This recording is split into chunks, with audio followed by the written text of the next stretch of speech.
What's up guys, it's Dominic here, and for today's video ay finally i-review na natin ang 2020 Suzuki Ertiga GL Automatic. So stay tuned lang until the end of the video cause I'll be giving my comments 1 year after purchase. So let's go!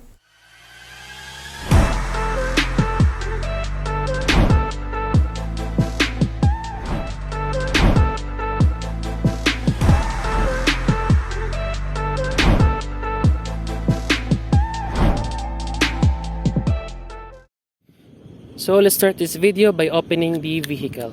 So keyless entry. So as you can see, the interior of Ertiga now is already in black. Unlike the first release of this particular model, which is in beige, in early 2020, Suzuki Philippines released the black edition of the Suzuki Ertiga. So let's power on the vehicle.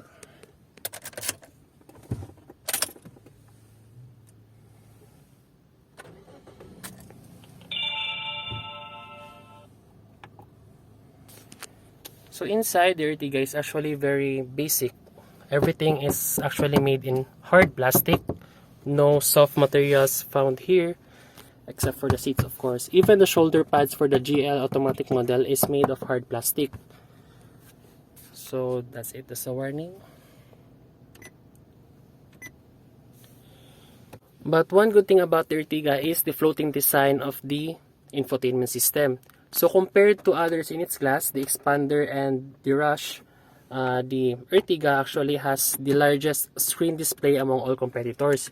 It actually has 8 inches of touchscreen display, which also has a built-in navigation and Bluetooth and auxiliary function. So down here, we have the aircon controls, which are rotary knobs, unlike the upgraded version of the GLX model, which was refreshed late third quarter of 2020, which already sports the automatic climate controls. So down here we have the USB and auxiliary ports and the cigar slot. And also we have a very cute, I must say, glove box because it's actually very small compared to other vehicles. So unlike the previous generation of the Ertiga, this one has no pockets here. So that's it. That's very plain right there. So but what we actually have here, the power side mirrors. So we can control the side mirrors through here by moving the knob right here. Then also for the right side, also the central locking, the lock for the windows, and also the driver's side window is actually automatic up and down, but the others are not. So we have no steering wheel controls here, unlike for the GLX model, which has the volume button and the mode button, also the answer for the Bluetooth functionality. We also have here the knob for the fog lamp. So one good thing about the Ertiga is that it has a built-in navigation system. So right from the Casa, it already has a built-in navigation system installed in the car. So the GPS antenna can be found right over there at the corner. So let's try to search some places. Right there. It also stores places offline, actually saved in the SD card. So let's start. Let's try. Calculating the route. Please drive safely. So it also has a function wherein it will give the direction street by street. Also, when you go to places where there are speed limits, it actually can warn you the speed limit for that area. So it will beep if ever you exceeded the limit. So the instrument cluster of the Ertiga is actually very good compared to others. So in here, it displays the average kilometers per liter, the range of the remaining fuel in the fuel tank, also the instantaneous fuel consumption of the vehicle. On the left stalk of the instrument cluster, you'll see the odometer of the vehicle, the trip A, trip B, and that. Also, one good thing about Suzuki is that you can actually modify some of the functions of the vehicle, mostly upon security and other functions. So upon pressing this talk right here, you can actually, here you can set the clock, the doors if you prefer that when you click the unlock button on the remote control, only the driver's side will unlock. Also here, yeah, door 1, like that. Also for the lights, for the lights of the cabin lights, if ever you unlock the vehicle, it will also turn on the lights for a period of time. Also for the security system, for if you can actually toggle off the alarm of this car through this. So let's now see what's under the hood of the Suzuki Ertiga. So let's power off the vehicle for safety.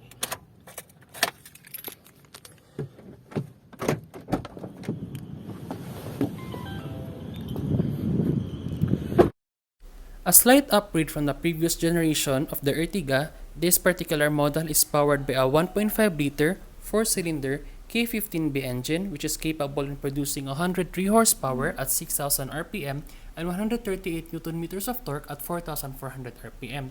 This engine is mated to a 4-speed automatic transmission with overdrive function. The previous generation of the Ertiga shares the same 1.4-liter engine with the Ciaz and the Swift. Fuel consumption for this vehicle ranges from 8 to 12 km per liter for city driving and can go as high as 22 km per liter on a highway driving. Another good thing about this engine is that it can be powered by a small battery, so when the time comes that the owner needs to change the battery, it won't cost that much. So let's now take a look at the second row seats of the Ertiga. So the second row's doors of the Ertiga actually opens very wide, as you can see.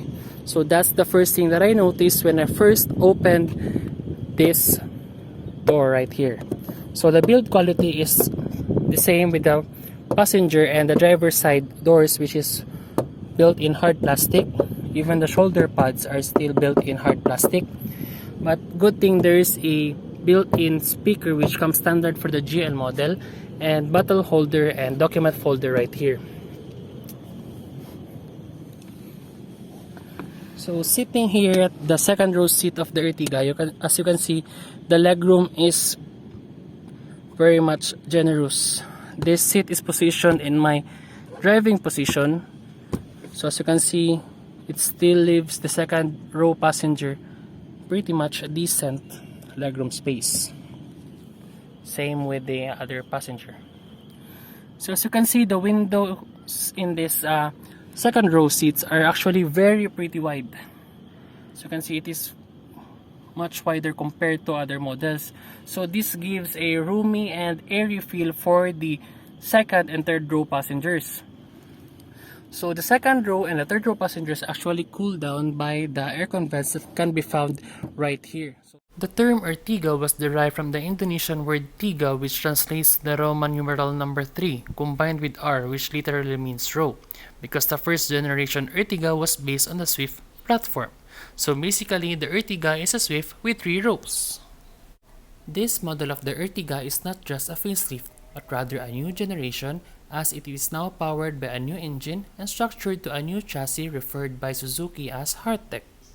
Compared to the first generation of the Ertiga, the second generation is now 130mm longer and 40mm wider. Both have the same wheelbase at 2,740mm.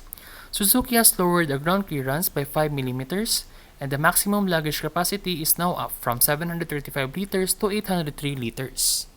Compared to the previous model, which is a bit boxier and leans more on the conservative side, this generation shows more curves and character lines which stretches from the headlights to the taillights. The front fascia now boasts a more aggressive look matched by a halogen projector headlamps. So now let's check what's inside this very big door right here. So what we have here are the third row seats. Actually, the legroom of the third row seats is only for, I can only suggest that it is only for kids or young adults because it is actually very narrow right there. But there's an option actually that you can move the second row seats forward to give space to the third row passengers. So one thing I like about this is that the second and third row seats actually fold flat, and you can actually access it in a very easy way. So you can fold the seats, the third row seats, by just toggling this button right here, also for the other side. So it now folds flat. Also, it has a secret storage here wherein you can hide your valuables when you park in open parkings right there. So to bring back the seats in an upright position is actually very easy. Just pull the tab right here and it actually is back to its original position. You can actually recline the seats for comfort of the third row passengers. So there.